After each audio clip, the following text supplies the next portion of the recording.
Excellente transition en fait. Excellente transition, je l'avais pas prévu.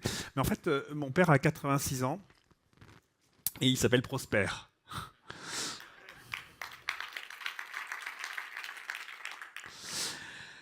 Bon, c'est pas à vous que je vais l'apprendre. Vous êtes, pour une bonne partie d'entre vous, des financiers.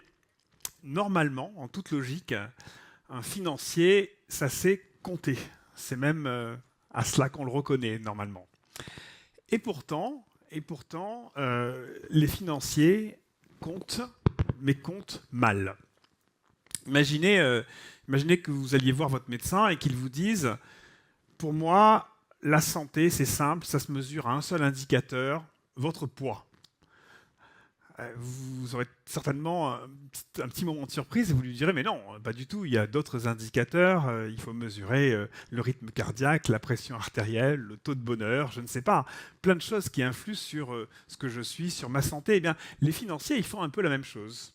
Ils mesurent la santé d'une entreprise à travers un indicateur simplissime qui s'appelle le résultat ou le profit, et faisant cela, ils oublient évidemment tout un tas d'autres indicateurs absolument essentiels que sont évidemment les impacts environnementaux et sociaux, les liens avec les parties prenantes, avec les territoires, la santé psychologique ou physique de leurs salariés, leur motivation, j'en passe et des meilleurs.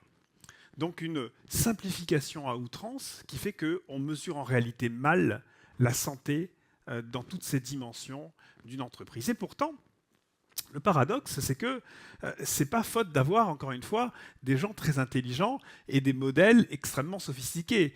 Le paradoxe, c'est que depuis maintenant quelques décennies, la finance a embauché tout un tas de mathématiciens ou de gens spécialisés des technologies et donc de gens qui savent compter. Je suis bien placé pour le savoir, j'étais l'un d'eux. À la fin du siècle dernier, dans les 2 dernières décennies du siècle dernier, la finance a attiré tout un tas d'ingénieurs venant des écoles d'ingénieurs qui ont décidé d'arrêter de fabriquer des ponts ou des centrales nucléaires pour être attirés par la lumière, l'excitation et, disons-le aussi un petit peu quelquefois, l'argent des salles de marché. Et j'ai commencé comme ça, moi, en tant que gérant quantitatif. Donc, je faisais des modèles économétriques pour essayer de prévoir la performance financière des marchés. Toujours le même indicateur, toujours le poids unique du médecin. Et quelques semaines après avoir été embauché, j'ai eu mon premier moment de gloire et j'ai eu un article à la une de la Tribune, qui était le journal financier dominant de l'époque, et il y avait écrit en grosses lettres Philippe Zawadi, 2 points, les actions japonaises vont baisser.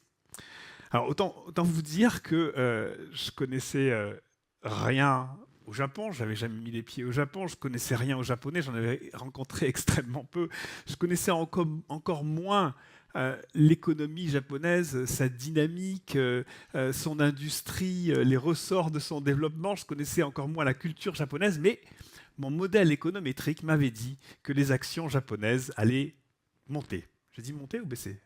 Bon, en fait, j'ai dit monter, c'est toujours un message positif. En fait, elles ont baissé violemment.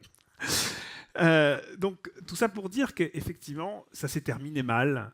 Ça s'est terminé par la crise financière des années 2007-2008, où toute cette hyper sophistication, mais finalement concentrée sur toujours la mesure d'un seul indicateur, nous a emmenés dans le mur, un mur de complexité, d'opacité, de déconnexion avec l'économie réelle.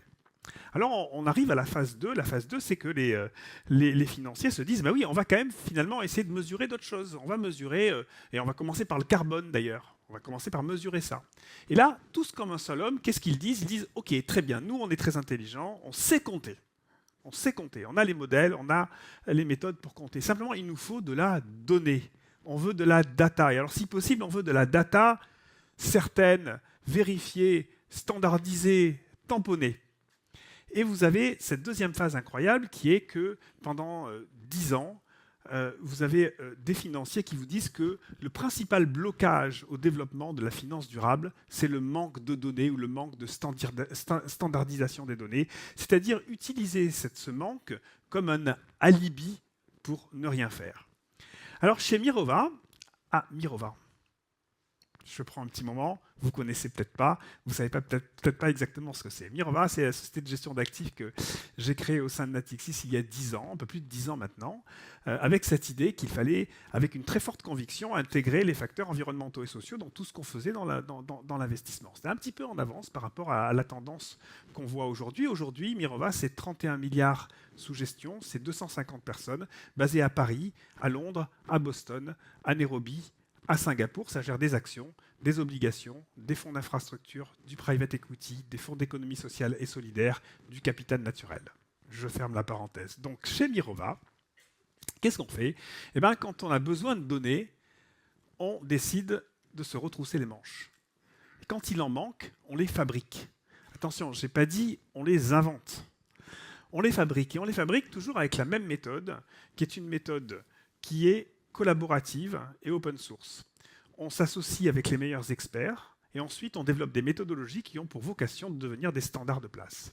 On a commencé à le faire dès le début, il y a 10 ans, en 2012, quand on a en quelque sorte un peu révolutionné la façon dont on utilisait les données ESG, environnemental, social, gouvernance, les données des agences, qui à cette époque-là ne s'intéressaient qu'aux facteurs risques. On a demandé de s'intéresser aux facteurs opportunités. Qu'est-ce qu'on peut trouver comme idée intéressante pour investir grâce à ces facteurs ESG? On a développé avec une société qui s'appelait Ecom à l'époque, qui s'appelle ISS maintenant, et on a co-développé avec eux leur méthode, qui est devenue un de leurs standards, un des produits qu'ils vendent aujourd'hui à l'ensemble de leurs clients. En 2015, nous avons été parmi les 10 premières institutions internationales à signer ce qu'on appelait le Montreal Pledge, donc l'accord de Montréal, qui nous engageait à mesurer l'empreinte carbone de nos portefeuilles. Mais comme il n'existait pas de méthode à ce moment-là, on a co-développé cette méthode avec une société de conseil qui s'appelle Carbone 4, et aujourd'hui, c'est une des méthodes qui est un des standards de marché. Il y a 3 ans, nous sommes associés avec BNP, AXA, Sycomore, pour lancer un appel à candidature auprès des fournisseurs de données pour fabriquer une base de données de mesure de l'impact des entreprises sur la biodiversité. Nouveau sujet extrêmement important sur lequel il n'y avait pas de données à l'époque. Et nous avons choisi une fintech française, start-up, qui s'appelle Iceberg Data Lab et qui aujourd'hui fabrique ces données pour l'ensemble de leurs clients, et là aussi avec l'objectif que ça devienne un standard de place. Et il y a quelques mois seulement, nous avons lancé une nouvelle initiative, cette fois en nous associant avec d'autres acteurs, avec Robeco, avec Natixis, avec Rothschild, et nous avons lancé une initiative pour standardiser la façon dont on mesure ce qu'on appelle les émissions évitées. Chose très importante aussi, y compris pour vous, entrepreneurs, parce que vous développez des solutions, des outils qui, quelquefois, sont émettrices de carbone, mais permettent à d'autres, grâce à ces produits et services, de réduire leurs émissions de carbone. Et ça, c'est des choses qui sont extrêmement difficiles à mesurer, parce que ça dépend des produits, ça dépend des pays dans lesquels c'est utilisé. Par exemple, si vous utilisez une voiture électrique en France ou en Pologne, c'est pas pareil, parce que le mix électrique n'est pas le même des deux côtés. Donc, en fait, vous devez mesurer ce qu'on appelle ces facteurs d'évitement. Eh bien, on a là aussi travaillé avec des experts qui sont iCare et Quantis, et on va développer cette base de données qui va être aussi un standard de place. Donc, vous voyez à chaque fois cette idée de apprendre progressivement à compter mieux. Alors, évidemment, ceux qui avaient l'habitude de compter simple et de compter que le poids se rebellent un peu. C'était quand même vachement plus facile de compter que le profit. Et donc, cette finance durable, cette finance complexe, cette finance qui accepte la complexité de l'entreprise et la diversité de ses facteurs de santé, en quelque sorte, eh bien, elle est extrêmement attaquée aujourd'hui, extrêmement violemment même attaquée, et donc sous le feu d'un certain nombre de critiques. Et aujourd'hui, on a à faire face à ça, à démontrer, à prouver. Et donc, c'est pour ça qu'on a décidé de continuer. Le président de la République disait qu'il fallait se réarmer, je crois. Eh bien, nous aussi, on a décidé de se réarmer intellectuellement. Et on pense que c'est la recherche académique qui va continuer à nous aider à avancer dans ce domaine-là. On a annoncé, c'est dans le journal d'aujourd'hui, que Mirova crée son centre de recherche le centre de recherche Mirova.